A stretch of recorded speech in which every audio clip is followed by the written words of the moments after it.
What is going on, crypto enthusiasts? I am excited to bring you guys a funkin' awesome video today. And when I say funkin', I'm referring to FUNKO.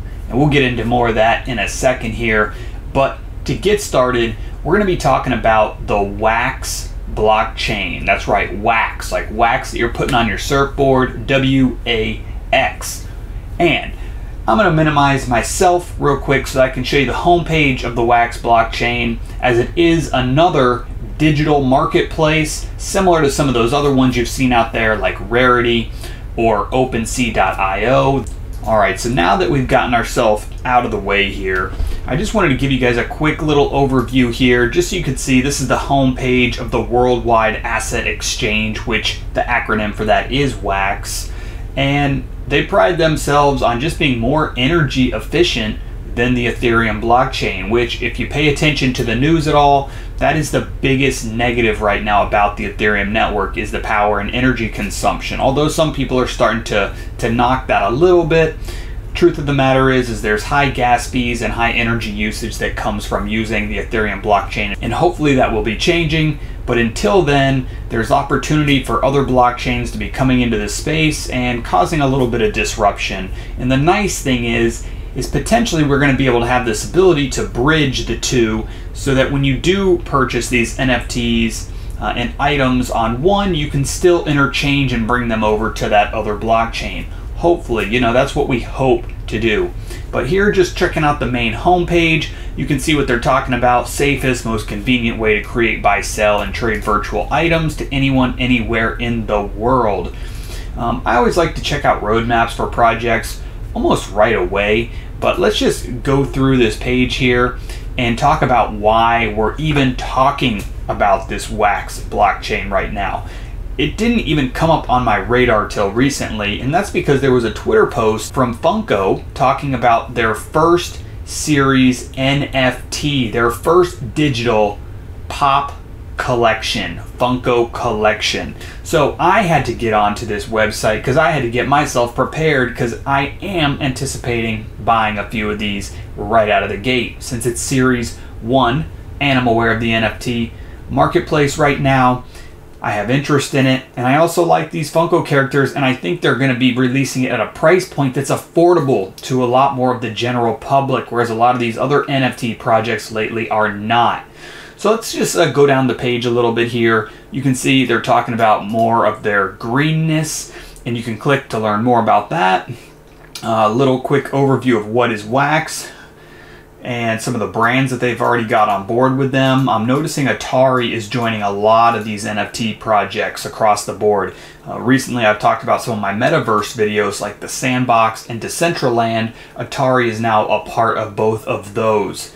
So Atari is just jumping headfirst into this NFT space, and I think they're smart by diversifying across all the different networks and blockchains that they're becoming a part of. But you can build decentralized apps. That's what these dApps means on WAXP. Games, marketplaces, more, and I'll show you that here in just a second. Let's see here. What else? So if you want to release your own NFT on WAXP, you can get in touch with them through here. They have a GitHub that you can go check out. Some good documentation. And then we got the roadmap here. Let's just zoom out a little bit so we can see the entire roadmap with the check marks here. So they got some partnerships listed. The altcoin support, Etherbridge, Robotech, and a couple other nice things. Exploding Kittens, that's a name most people know. Princess Bride, WAXP Cloud Wallet Mobile, that's big, obviously. Mass adoption, accessibility to the WAXP. So WAXP, so that's something to talk about. So WAXP is their actual token or their coin that represents WAXP. It is what their currency is that is being used within their marketplace. So if we wanted to create a wallet on WAXP, which we did have to do, you can click on Create Wallet, and it's logged me in right away. If I was logged out, it would say, do I want to create a cloud WAXP wallet, which they're recommending. So I'm going to log out here just so you guys can see this. So right here, WAXP Cloud Wallet, this is the login. But if I go back here to the home page and I click Create a Wallet, brings me back here. logging in. It's going to redirect me. It was a really quick, easy setup to do this.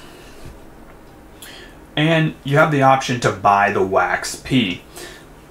So you can see here there's a couple different areas. I'm actually registered and verified on Bitrex, but it's an exchange, meaning I've got to get coins onto the exchange, then I got to do the actual buy sell, or just the buy in this situation, and then I have to transfer them. Each time you're doing that, you're incurring costs, transaction fees. So what other options do we have? You got a couple other exchanges here. You might already be registered to some of these, you might not. You know, the biggest negative I would say with crypto right now is that for the general public that's not tech savvy, it can be a little confusing, and that's the barrier to entry for crypto in general. And that's what I think has kept these coins from exploding even more so, like Bitcoin on the larger scale. When you think about it, people just get, it's too complicated.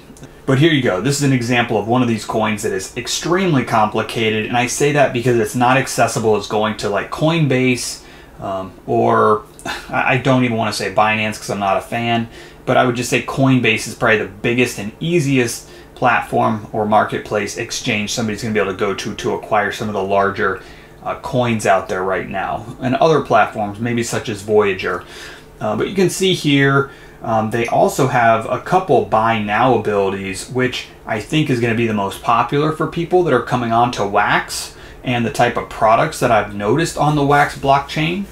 But you have the Simplex, which I tried to go through this earlier with a small transaction of $150. I used a debit card, which most of the time you have to use a personal debit card when you're buying, and it has to be on this one, Visa or MasterCard. I think it's Visa. MasterCard and Visa the same now, right? I don't even remember. So I tried using Simplex to acquire some of this WAXP, and while we're talking about it, I'm going to swap over here to CoinGecko so you can see. Here is the WAXP coin. It's running about 15 cents right now for a single coin. And if we come back over here, I tried going through the buy now on Simplex and it got rejected, which was interesting. I did some upload of some verification documents. I used a personal debit card and it ended up getting rejected, and it showed the transaction on my bank account is coming out and then being refunded right away. And it said internally they rejected me for some reason. So I found that is a big turn off. I am not in one of these states that's not available, so that didn't work. I did not do MoonPay, not available in the US, and I'm not going to use a VPN to make it look like I'm not in the US, just in the chance that something happens along the way and I don't have access to my funds whatsoever. And then you have Change Now, which looks like it could be the best scenario if you got some Bitcoin sitting somewhere that you want to buy with. My Bitcoin though, I leave untouched. When I buy Bitcoin, it's to set it and forget it for the long-term hold. That's like gold for me. You know, it's like an investment account. So I don't usually do much trading and exchanging with Bitcoin. It's more of a long-term hold for me. So what do we do in that situation? We have the Ethereum bridge, which we're going to mess with right now. And the bad thing is I got to pay these fees in Ethereum. So that's kind of pricey. I don't want to try it right this second. It always seems to be a little bit higher around this time at night. It definitely fluctuates, but we'll try this a little bit later. We'll resume this video and pick up and see if we can't do that. But this might be an interesting way to acquire some of the WAXP. But why would I want to acquire this WAXP? What do I want to do with this coin? So let's go back to the decentralized apps over here. And I'm going to close that tab here. And what we got is a couple marketplaces.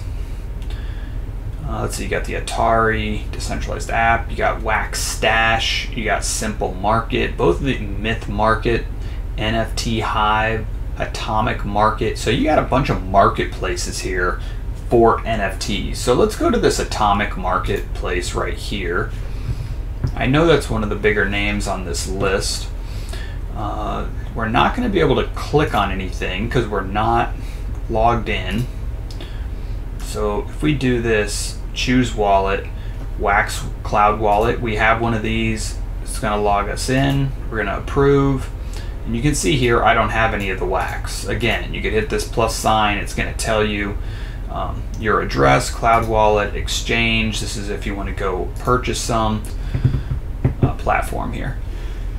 But you can see this exchange here. You can sell your NFTs, or you can just go search these listings. So over here on the left, under the collections, these are all the different collections that are a part of this AtomicHub, which is pretty neat to see. If we come back over, you'll see there's nothing really else for us to show or click on. So that's really going to wrap up just going over the Worldwide Asset Exchange NFT platform, marketplace, blockchain, and what it has to offer. So stay tuned for the next video where we're going to dive more into our Funkin' Ninja Turtle Funko release. So stay tuned for that. If you like this, hit that like button, hit the subscribe button, and stay tuned for more awesome crypto videos. Thanks for watching.